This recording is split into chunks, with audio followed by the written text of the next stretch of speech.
fucking hate the world, I hate women, all of these people, like, I'm just not good enough. What stopped you and had that checkpoint that went, you know what, let me look at myself? Like, men and women, they're equally as important, but there's different roles and responsibilities. I agree. Right? In order to create a balanced relationship, one must do their part. We spoke about some perspectives, some frameworks that has really helped us succeed in our lives. We were actually invited to a podcast by a good friend of mine. His name's Alan Fu. He's a multi-seven-figure business owner. He's done pretty well for himself here in Australia. But we really dive into some lessons that I've learned and frameworks that I've created that has helped me establish success in relationships, leadership, in my own personal business, my physical goals as well. And these are some core principles that I teach all my students, all my clients. And I know we run a fitness offer, but I deeply believe that fitness is just one pillar and is the foundational pillar that really translates into other parts of our life. You know, they were able to implement it in their own lives and saw some really good success. So I don't want to ramble on too much. And if I'm a little bit awkward, I'm very new to YouTube. I'm trying to be as candid and as natural as possible. With that being said, let's just dive into it. And as men, we handle so much stress and pressure.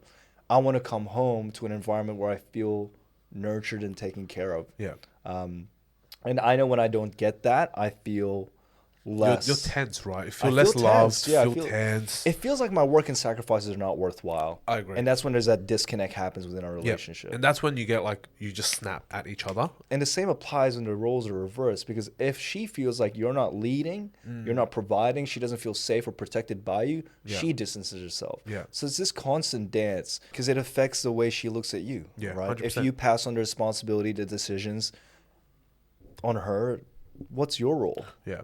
You know, you're meant to be the provider. You're meant to be the one that grounds emotions. Of course, you need to be able to create a safe space. And I believe that women are there to create that nurturing environment for you to be able to speak about how you feel.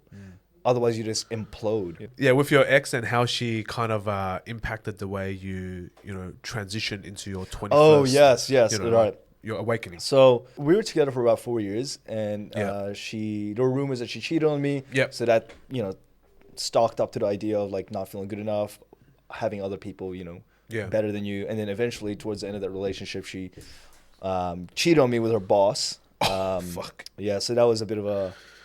It's a bit hectic. Yeah, a bit of a slap in the face. Yeah. And then after that, rather than pointing the finger and saying it's all her fault, I just came from a place of understanding. Like, I understand that she had family issues, family history, problems in the past, and I was just collateral damage. And I think that's very important. That's an important perspective in life, because there's two types of people in the world. It's always like pointing the finger at it's all your fault, and then other people who just find ways to take ownership and responsibility. And I think the second perspective is a lot more important because it allows you to feel more in control.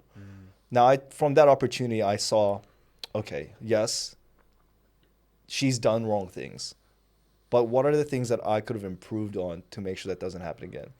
And eventually I realized, no matter how rich you are, no matter how good looking you are, whatever you have, how famous you are, there's either always going to be someone better. And at the end of the day, if they're going to want to leave you, they're going to want to leave you, right? It doesn't really matter. What matters is, are you happy with yourself? What are your values? What are your morals? And what's your ethos, right? Because I did it. Like, I built the social media following, whatever you want to call it. Yeah. I built a 7-figure business. I'm in relatively good shape. But at the end of the day, if Michaela would want to leave me, she's going to leave me, right? It doesn't matter. There's always going to be someone. And as I explored, I guess, the online space, meeting like 10-figure, 8-figure entrepreneurs, people with like 10 million followers, there's always going to be someone bigger. 100%. And if you constantly live in that mindset of comparison, you're never going to feel happy. And this insecurity that you have manifested within yourself will leak into relationship, and not just romantically, but business, everything. It repels it. What was happening? What was going through your head for you to sit down and rather go, fucking hate the world, I hate women, all of these people, like, I'm just not good enough? What stopped you and had that checkpoint that went, you know what, let me look at myself, and I can see where she's coming from, even though it's a very fucked up situation, I can see where she's coming from. What was that psychology like? How did that happen? I think that's a very interesting question. I never really sat down to think about it, but the gym has been a huge part of my life. And I think the gym has taught me to continuously pursue self-development, and pain equals change. Oof. I think that's where the mindset stems from. And that's my philosophy around what I do as a coach. What I want most for the people that work with me is to develop mindset. Yeah. And mindset is not something you can teach on paper. it's experiences you have to go through. So I use the gym as our place of practice to develop discipline, develop standards, right? Develop or implement these philosophies or concepts into other parts. So my approach is like, how can we work with what you have so you can show up with energy, with focus, with clarity? And I think the biggest thing a lot of Asian guys struggle with is confidence. Because with lack of confidence, you are doubtful of your decisions, you are doubtful of your choices, and that energy shows. Yeah. Like if you show up to a business meeting or a sale and I sound shaky, Yeah. you're not going to want See to you deal later, with me. 100%. If you show, like I always say this, like there's two guys with a business deal, right, or a contract. You've got one guy who's in shape, one guy who's sloppy. Who do you think will get the opportunity, 100%. right? 100%. And obviously the guy in shape. Yeah. And why? Yeah. Because like they look like they can take care of themselves. It shows discipline. Now, not always the case, but it's branding, you know? That's true. And everything is branding. When you're on the social media game, everything is branding. And so, yeah, I mean, for business, it's so important to be, one, confident, but also in your situation, I like the philosophy where you're trying to build someone's lifestyle around their actual real physical life. A very common misconception I get a lot is personal trainers. A lot of people think what they need is an in-person trainer as well. And I'm like, in-person trainers have benefits, definitely. Yeah. They're great for form correction. Correct. But they're not actually what you need. Yeah. What you need is someone to help you rewire the way you think and also have a high-level overview, kind of like conducting a business audit, right? Yep. You have a lifestyle audit. Like, how does your life look like? What are some leverages that we can, or levers that we can pull that yields the most ROI with the lowest amount of effort, right? So the way I've looked at fitness and business, they're interchangeable. And I implement certain philosophies from business into training into business.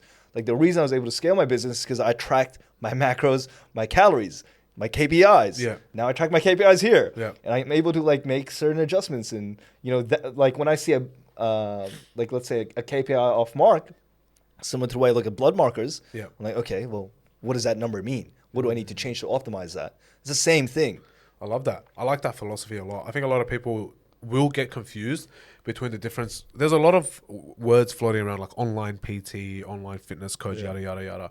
I think what's really interesting here is, from what I'm hearing, is you're not just an online fitness coach. You're more of an online life and philosophy and psychology. I don't know and, what to call I don't know, bro. You're more like a... I think I just have a unique perspective because Yeah. I've done a few different things. Yeah. Like I've done the whole fitness influencer stuff. I've been in the fitness influencer game. I built the business. I managed teams. Like I've just combined my learnings into one big nutshell. Yeah, and for people to understand what it is, it's just labeled as coaching. Correct. But I don't really. It's hard for me to explain it. It's something you have to experience to understand the true value, which is hard when it comes from a marketing perspective. Correct. That's my biggest challenge. Is like people will. How do I explain all these angles in one angle that is nice and condensed for people to understand in 30 seconds? Like that's all it is. Like, Exactly. it's so So incredible. my conclusion was like I help Asian men Yeah. feel more confident, improve their energy, and have better health. That's it. And what I recommend for a lot of people in this order is like get your health in check, Yep. get your business in check, Yep. then get your family in check. Ooh. Because if you cannot, a lot of people try to be selfless when they have nothing to give. I agree. I And agree. how are you able to provide for other people when you don't have anything yourself? And that's where the mentality is wrong. Because your kids, the people around you, they watch how you live. They don't listen to what you say, right? Yeah. So they'll grow up to become like you. So by putting your family first, you're actually putting them last, right? You need to build your value first as a man. And I think that starts from the philosophies from the gym. And that's kind of like my philosophy, right? Like gym and health, business, family. Investing is a great word because, man, I deal with a lot of people who are so hesitant in investing into coaching. Yeah. And I tell them, it's not a money problem, it's a mindset problem. Correct. Right? Because if you're able to invest the money into partying, shoes, clothes, fast food, Yep. like why are you investing your money into things that make you worse as an individual? That makes you worse as a father, as a leader, right? Something that tanks your confidence even further. But if you set aside that money into something that might actually push you forward, why are you so fearful? But that's because a lot of people live in fear and change is uncomfortable. Yep. Right? We're wired to just stay in our safe zone. And I think that's what the gym has really taught me. There is no growth in being comfortable. You stay stagnant. If not, you fall further back. Growth happens when you go through pain, challenges, and take risks. And I implemented that same idea into business mentors, growing that. It is hard, especially if you're a business owner. I feel like if you're a typical pagee, you're doing a 9 to 5, and you go to work, you come home, you can kind of give yourself a little reset moment to kind of come home and do what you need to do. But for us as business owners, as entrepreneurs, what's really incredibly difficult that people don't talk about enough is the sacrifices that we make daily. We're in the trenches daily, and oftentimes when we work, it's not 9 to 5, it's literally 9 to 9, or even 24 hours a day. Exactly. Yeah. And always we're geared. Like, I can feel my phone buzzing in my pocket right now. I'm like, do I need to check? Is something going wrong? It could be good. It could be Shopify, ka-chings. It could be different, or it could be like, hey bro, this is fucked, I need your help. It could be any of those things. And I think that's the business owner dilemma, is always, how do you kind of control the emotions? And it's really crazy. I think it's practice, right? Yeah, 100% has to be. Man, stressful times. The amount of times I would check my phone and I'd get a chargeback of 10,000 Australian dollars. Bro. 10,000 G's. Just for context, I think about, and I said this to you off camera. Yesterday I just lost 10K. Yeah. The month before I lost 40K. Yeah. And I can say it now, like, it is what it is. At the first couple of times it happened, it really hurt. Of course. It was super stressful. A third of your revenue, a quarter of your revenue, half of your revenue just gone like that. I have people to pay. Yeah. And I just want to put this out there, like, Stripe. Yeah. Calling you out. Stripe. So PayPal's the same, all right? Stripe essentially, processed their payment, and then they restricted my account, and it's 40 grand, 40,000 showing. And they don't even refund it to the customers. So that money stays with Stripe. Yeah. So the customers don't get their money. I don't get my money. But I like to keep my promises, and I don't just let go of those customers. I said, it's going to cost me a lot to provide the resources to fulfill them. Yep. But as a business owner, that's my responsibility. Yep. As a leader, that's my responsibility. Because if I just kick them out, what does that say about me, my brand, and my priorities? You care more about your money than the people. Exactly. And maybe at one point I did, but definitely not these days. What brings me joy and fulfillment is seeing my people in my program evolve and seeing my team grow. Yeah. Seeing the way they think differently, the way they mature, the way their confidence establishes. Like, to me, that's when, like, that was fucking worth it. Yeah. That's worth it. Money will come and go. And if you have that broke mentality, you're just going to create a broke environment. I agree. That's very powerful stuff. Law of attraction, right? Yeah, very, very powerful stuff. Yeah, because, business is never easy. I think from the outside, a lot of people go, wow, you guys are making so much money, you're doing so well. But on the inside, it's actually very, very different. Revenue also doesn't mean profit. But at the same time, for a lot of people, it sounds cool, right? Yeah, I did a 200K month or whatever. Great. But 200K month, I have staff, I have commissions to pay, I've got to fulfill, I've got to do all of that, right? You won't keep all 200K. You still keep a lot because you're a service-based business and coaching, which is great. But I think a lot of people don't see, the hidden sides of business that are incredibly difficult, like taking work home or psychological trauma, or, I remember seeing your story of you guys. It wasn't honeymoon, right? You guys were on a trip, and you were in Bali or something, and you were like just having a mental breakdown. Oh yeah. Yeah, I remember you posting that up a couple months back. It's stuff like that. It's, as an entrepreneur, people always think of us. They're like, "Oh, you're making so much money. You're rich. You're rich." It's as if we're not human anymore, right? We're just business owners, whatever. It's so funny, man. Like, which is fucked. But I don't even feel rich. Yeah, right? Exactly. It doesn't matter how much you make. Yeah, it really doesn't matter, because I don't like to spend too much. I could probably buy a nice watch and do whatever I want, but I don't think it's necessary for me. What I value most right now is connection and presence. Yeah, correct.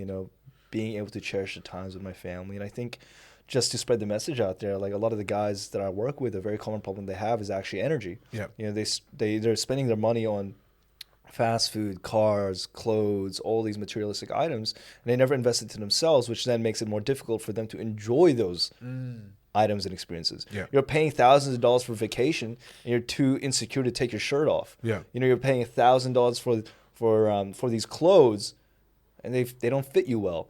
You're paying thousands of dollars on branded clothing. You can't even, or like you have a $200,000 car. Yeah. You can't even get out of it. Oh, bro.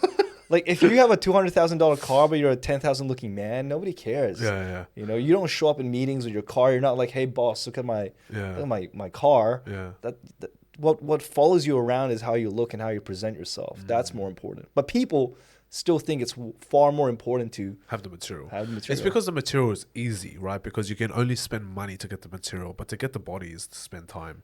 So many people are focused on the money. They forget that their health is more important than that. You know, I've definitely been in that stage. I think I'm in that stage now. I'm in the heaviest position I've ever been in my life. I'm like the most fat and ugly in position in that, like right now. And I'm not afraid to admit that because I'm very aware of where I am. So for me, it's kind of like, how do I develop, like you said, how do I develop the guidelines based on my lifestyle? I work 16 to 18 hour days. Where can I find time to go to the gym? It's very difficult if I need more energy so I can continue working and doing what I need to do. That's the thing, right? That's a very common problem. A lot of people think they don't have time, but they have an energy problem. Yeah. Because if you had more energy, you'd have more time. Correct. Right? Well, if you ate well, you fed your body the right foods, what happens to your energy? Correct. It goes up. When 100%. You have more energy, you have more time. You have more time to go to the gym. And then what happens when you compound that? Yep. You even have more energy. Correct. So what happens to your time? It goes up more. It goes up. And then your productivity also increases. So you get more leverage with your time. Correct. Right? So you just got to be smart, man. Like for me, it's like I'm lucky enough that I have the education and knowledge behind what I need to eat, all of that sort of stuff. So for me, it's now about finding protocols and guidelines for how I can actually squeeze in and work out, fix up my diet. How can I make things easier? I'm time poor. So do I jump on now calorie controlled meal preps that are fresh? Do I do this? Do I do that?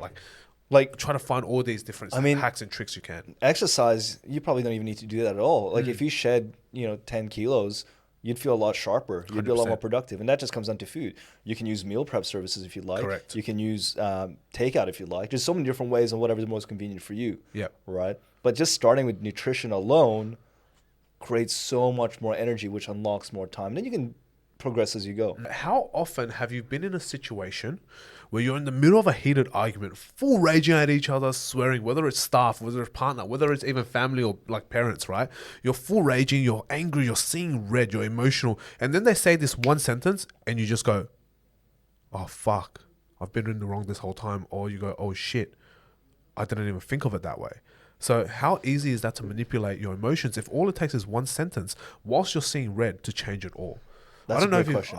I don't know if you've ever felt that, but and I don't know if you've ever had those heated arguments. Like if you and Michaela have ever had like really heated arguments over something stupid, and then she goes and she says this one sentence, you just literally bang, you just literally get railed, and then you're like. So are you asking me like what did she say to calm me down or to make me explode? Not to calm you down or make you explode, but in the concept of us talking about how emotions are easily manipulated, right? There's always situations where we will be in an argument, for example, or we'll be in a very heated discussion, and then the other person can say this one sentence, and that just really stops you in that track of emotions, and you reflect. I don't know if you've ever had that. For me and Michaela specifically, we've split tested. We've split tested. Yeah. And we've gotten to really well to understand each other's feelings. Yeah.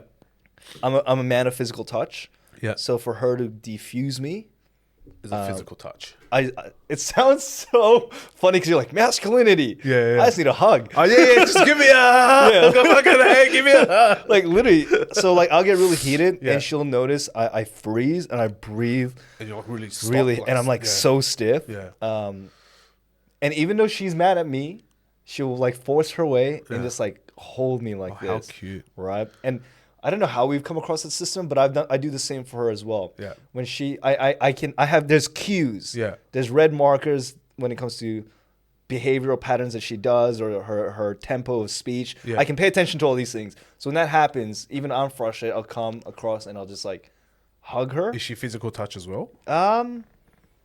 Not as much. Yeah. But I think it's just a reminder of, hey, you're safe. We're in the same team. Yeah. My intentions are never bad. And has she ever done don't fucking touch me right now? She never has. Oh, wow. She never has. Oh, wow. Oh, actually. Oh, wait. She's never said that. Yeah. But there's been moments where I would approach her and she would step back. Nah, don't touch me. Don't come near me. Yeah, she wouldn't say that, but she would like physically move that way. She would move out the way. Yeah, body language. And then that makes me more frustrated. Yeah. Again, it's trials, right? Yeah. Like eventually you learn. We stop doing that now. Yeah. I have said, don't fucking touch me. I am guilty for that. Oh shit. And it was only one time, and I never did anything, but it was just just full transparency. I was so heated. I don't remember why, but you know what? At that point, and this is what makes her so amazing. Yeah. Even though she was fearful, she still came and still just held me for Yeah, like, wow. and it just, I could feel my heart rate slow down, and I would just chill out, So Wow, that's cute. understanding your partner and how each other, how you respond with each other and communicate is super, super important. I agree. I think communication is super important. And Huge. something you just mentioned just then is like you were super heated. You remember the moment that you're heated, but you don't actually remember what it's about.